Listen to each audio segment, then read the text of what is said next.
Hello guys, currently বিটকয়েনের price চলছে $৬৫,০০০ কাছাকাছি। কালকে বিটকয়েন মোটামুটি $৬৬,০০০ পর্যন্ত গিয়েছিল। এবং এখানে যেটা বলেছিলাম যে স্ট্রং যে আমাদের সাপোর্ট লাইন ছিল ৬২,৮০০ থেকে ৬০,৬০০-র মধ্যে, সেখানে টাচ করে পরে বিটকয়েন কিন্তু অনেকটাই উপরে গিয়েছিল। এবার এখান থেকে কি হতে পারে সেটা বলবো। অনেকের মতে বিটকয়েন $৩০,০০০ পর্যন্ত যেতে পারে আফটার হালভিং। সে সম্পর্কেও আজকের ভিডিওতে বলবো এবং শেষে একটা প্রো টিপস রয়েছে যেখানে আপনার পোর্টফোলিও, ঠিক আছে, যদি এই বুল রানে 3 গুণ হতো তো সেটা আপনার 10 গুণ থেকে 20 গুণ পর্যন্ত আপনার পোর্টফোলিও কিন্তু হয়ে যেতে পারে। তো সেই সমস্ত কিছুই বলবো, তাই ভিডিওটা অবশ্যই প্রথম থেকে শেষ পর্যন্ত দেখবেন। যদি ভালো লাগে অবশ্যই একটা লাইক করে দেবেন, তার সাথে সাথে চ্যানেল নতুন হলে সাবস্ক্রাইব এবং টেলিগ্রাম চ্যানেলেও জয়েন হয়ে যাবেন। চলুন ভিডিওটা শুরু করি। তো এখানে বিটকয়েন চলছে কারেন্টলি $৬৫,০০০ কাছাকাছি। দেখুন এখানে একটা ট্রেন্ড লাইন টানা ছিল, ঠিক আছে। এই ট্রেন্ড লাইনটাকে ব্রেক করার পরেই কিন্তু বিটকয়েন নিচে চলে আসে এবং নিচে আসার পর আমাদের যে স্ট্রং সাপোর্ট জোন সেখান থেকে কিন্তু বিটকয়েন উঠেছে, ঠিক আছে। কারেন্টলি যে ক্যান্ডেল তৈরি হচ্ছে সেটা কিন্তু রেড ক্যান্ডেল তৈরি হচ্ছে। এখানে টেকনিক্যাল অ্যানালাইসিসের কথা যদি বলি তো টেকনিক্যাল অ্যানালাইসিস অনুযায়ী আমাদের এই যে বিটকয়েন সেটা কিন্তু এখন আপাতত তার রেজিস্ট্যান্স জোন পর্যন্ত যেতে পারে।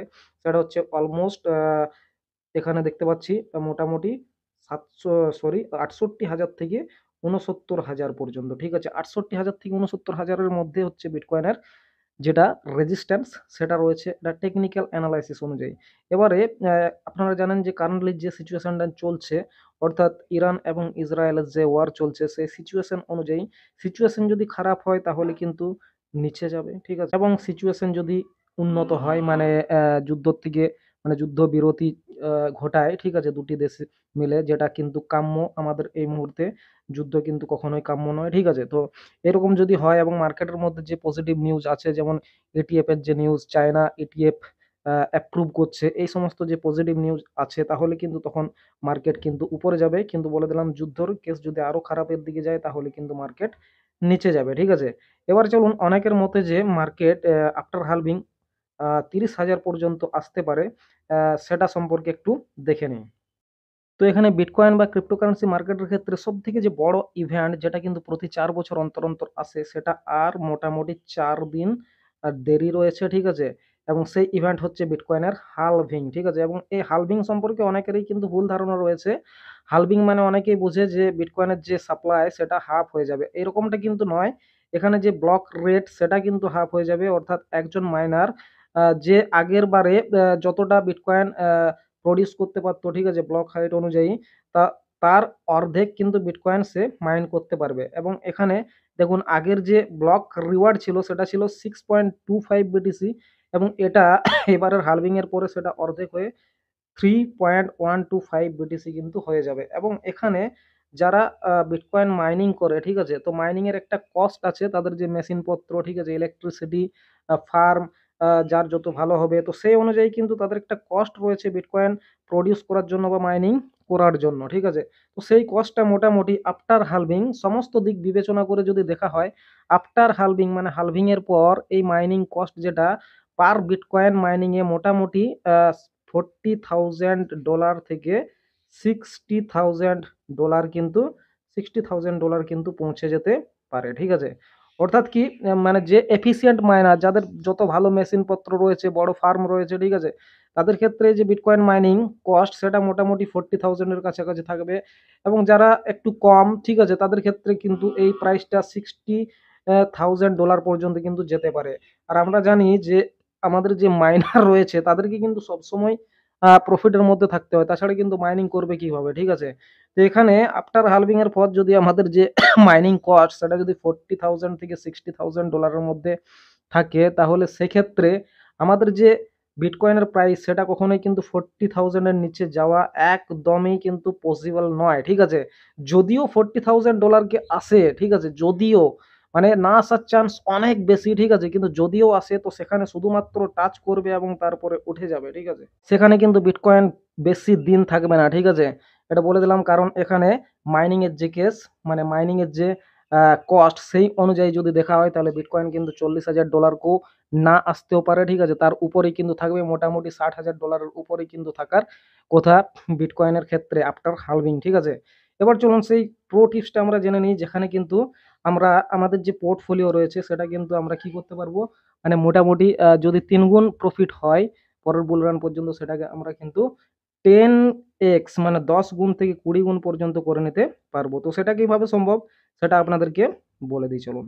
তো এখানে দেখুন কয়েন মার্কেট ক্যাপ খুলে নিয়েছি এবং কয়েন মার্কেট ক্যাপ অনুযায়ী এইদিকে দেখুন কয়েনের নামগুলো দেওয়া রয়েছে, এদিকে দেওয়া রয়েছে তাদের মার্কেট ক্যাপ। এই যে পরপর সাজানো রয়েছে এটা কিসের ভিত্তিতে, না এই দিকের ভিত্তিতে, অর্থাৎ কয়েন মার্কেট ক্যাপিটালের ভিত্তিতে কিন্তু কয়েনগুলোকে র্যাঙ্কিং করা হয়েছে। যেখানে আমরা দেখতে পাচ্ছি সবার উপরে রয়েছে বিটকয়েন, যার মার্কেট ক্যাপিটাল $1.27 ট্রিলিয়ন, ঠিক আছে। এবং তারপরে রয়েছে ইথেরিয়াম, যার মার্কেট ক্যাপিটাল $377 বিলিয়ন। তার নিচে রয়েছে দেখুন টেথার, এটাকে বাদ দিচ্ছি, বিএনবি ধরুন, বিএনবি রয়েছে $84 বিলিয়ন কাছাকাছি। সোলানা যদি দেখি তো $66 বিলিয়ন, ঠিক আছে। তার নিচে আবার রয়েছে ধরুন এক্সআরপি রয়েছে, টন কয়েন রয়েছে, ঠিক আছে। তো এইরকম করে কিন্তু সাজানো রয়েছে।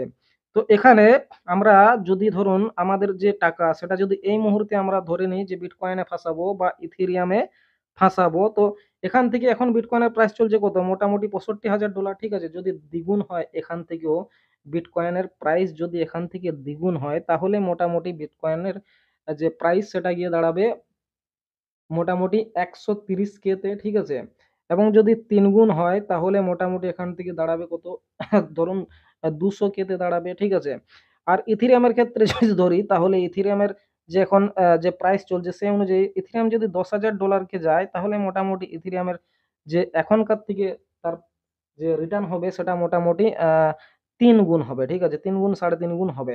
এবারে যদি আমরা সোলানাতে যাই, ধরুন এখানে একটু কম দিকে যাচ্ছি, সোলানাতে যদি যাই তো সোলানার এখন মার্কেট ক্যাপিটাল কত চলছে, সোলানার এখন প্রাইস চলছে কত $148, এবং সোলানার যে মার্কেট ক্যাপিটাল সেটা চলছে কত $66 বিলিয়ন, ঠিক আছে।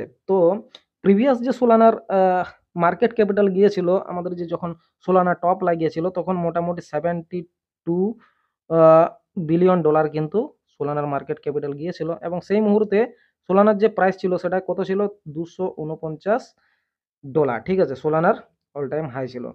তো এখানে এই মুহূর্তে যদি আমরা সোলানাতে লাগাই তাহলে সোলানা এখান থেকে যদি 3 গুণও যায়, এখন আমাদের $66 বিলিয়ন চলছে, যদি 3 গুণ 4 গুণ যায় তাহলে মোটামুটি এটা ধরলাম আমি $150 ধরলাম, 150 থেকে ধরুন এটা $600 যাবে, তো $600 যাবে তখন এর যে প্রাইস সেটা চলবে কত, সরি $600 যদি যায় তখন এটার থেকে রিটার্ন আমাদের কত হচ্ছে 4x, ঠিক আছে। মানে 4 গুণ এখান থেকে রিটার্ন কিন্তু হচ্ছে, ঠিক আছে। এখানে তখন মার্কেট ক্যাপিটালও কিন্তু 4 গুণ বেড়ে যাচ্ছে, ঠিক আছে। অর্থাৎ 250-300 বিলিয়ন ডলারের কাছাকাছি কিন্তু পৌঁছে যাচ্ছে, যেখানে কিন্তু আমাদের ইথেরিয়ামের দেখুন চলছে কত $370 বিলিয়ন। তো এই পর্যন্ত যদি যায় তাহলে এখান থেকে 4x আপনার রিটার্ন হচ্ছে, ঠিক আছে। কিন্তু এই একই জিনিসটা যদি আমরা একটু নিচ দিকে গিয়ে পড়ে একটু নিচের যে কয়েনগুলো রয়েছে যেগুলো মোটামুটি এই বুল রানের মধ্যে লিস্ট হচ্ছে, অর্থাৎ এটাই তাদের প্রথম বুল রান, সেই কয়েনগুলো যদি লাগায় এবং সেই কয়েনগুলোর মধ্যে যেগুলো মোটামুটি ফান্ডামেন্টাল একটু স্ট্রং বটে এবং যাদের ইউজ কেস রয়েছে সেই সমস্ত কয়েন, এবং যাদের মার্কেট ক্যাপিটালও কম রয়েছে, মোটামুটি 200-300 মিলিয়ন ডলারের মার্কেট ক্যাপিটালের যে কয়েন, 200-300 থেকে 500 মিলিয়ন ডলারের যে মার্কেট ক্যাপিটালের কয়েন, এবং যাদের ফান্ডামেন্টাল টাও স্ট্রং রয়েছে, সেই সমস্ত কয়েনগুলোকে যদি লাগায় এবং প্রিভিয়াস আমাদের যে হিস্ট্রি সেই অনুযায়ী যদি দেখি তাহলে সেই কয়েনগুলো কিন্তু এখান থেকে আপনাকে 10x থেকে, ঠিক আছে, মিনিমাম 10x থেকে 20x প্রফিট কিন্তু এখান থেকে আমাদেরকে দিতেই পারে, ঠিক আছে। তো সেই কয়েনগুলোতে আপনারা লাগাতে পারেন। এটাই আমাদের আজকের ভিডিওর মূল বিষয়, যে আপনার যে কয়েনগুলোতে আগে লাগিয়েছেন, যেগুলো একদম স্ট্রং, যেগুলো একদম মার্কেট ক্যাপিটালের ভিত্তিতে উপরে রয়েছে, সেই কয়েনগুলো বাদ দিয়ে যদি আমরা যে কয়েনগুলো নতুন লিস্ট হচ্ছে সেই কয়েনগুলোতে যদি লাগাই, এবং সেটা লাগানোর ক্ষেত্রে আমাদেরকে দেখতে হবে যে সেগুলোর মধ্যে ফান্ডামেন্টাল কেমন রয়েছে, ঠিক আছে। তো সেই কয়েনগুলো যদি লাগাই তো সেখান থেকে আমরা কিন্তু আগে যেটাতে আমাদের 4 গুণ প্রফিট হতো বুল রানে, সেটা কিন্তু আমাদের 10 গুণ থেকে 20 গুণ প্রফিট কিন্তু হতে পারে।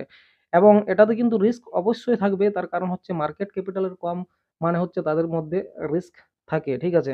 কিন্তু সেই রিস্কটা যদি নিতে পারেন তো কিন্তু আপনাদের যে ডলার যেগুলো ফাঁসানো রয়েছে এই কয়েনগুলোতে, সেখান থেকে কিছু পরিমাণ ডলার বার করে কিন্তু এই কয়েনগুলোতে ইনভেস্ট করতে পারেন, বা নতুন করে যদি কোনো ইনভেস্টমেন্টের কথা ভাবছেন তো অবশ্যই এই কয়েনগুলোতে ইনভেস্ট করতে পারেন। যদিও আমি কোনো ফিনান্সিয়াল অ্যাডভাইসার নই, আপনাদের সম্পূর্ণ নিজের দায়িত্বে সমস্ত কিছু করবেন। আমাদের অ্যানালাইসিসে যেটা আসছে আমি আপনাদের সাথে সেটাই শেয়ার করছি, ঠিক আছে? এবং এই যে নতুন মার্কেট মানে নতুন যে কয়েনগুলো মার্কেটে লঞ্চ হয়েছে এই রকমের ভিডিও আমাদের প্রচুর বানানো রয়েছে, যেগুলো কিন্তু এর আগে অনেক প্রফিট দিয়ে দিয়েছে, ৩ গুণ, ৪ গুণ, ৮ গুণ, ১০ গুণ পর্যন্ত প্রফিট দিয়ে দিয়েছে এবং সেগুলো কিন্তু এখনো পর্যন্ত বাই রেঞ্জের মধ্যে আছে। এবং আমরা গতকালকের ভিডিওতে বলে দিয়েছি যে এই মুহূর্তে যে মার্কেটের সিচুয়েশন চলছে সেই মুহূর্তে দাঁড়িয়ে আপনার মোটামুটি যদি ফান্ড থাকে তাহলে 70% কিন্তু বাইং হয়ে যাওয়া উচিত, ঠিক আছে? এবং 30% টাকা কিন্তু আপনার রিজার্ভে রাখতে পারেন। কিন্তু 70% কিন্তু বাই হয়ে যাওয়া উচিত। এই সমস্ত কিছুই কিন্তু আপনাদেরকে বলে দিয়েছিলাম, ঠিক আছে? তো এইরকম জিনিসটা কিন্তু আপনারা করতে পারেন। তাহলে কিন্তু পরবর্তী যে বুল রান রয়েছে সেখানে কিন্তু 10x থেকে 20x প্রফিট কামাতে পারবেন।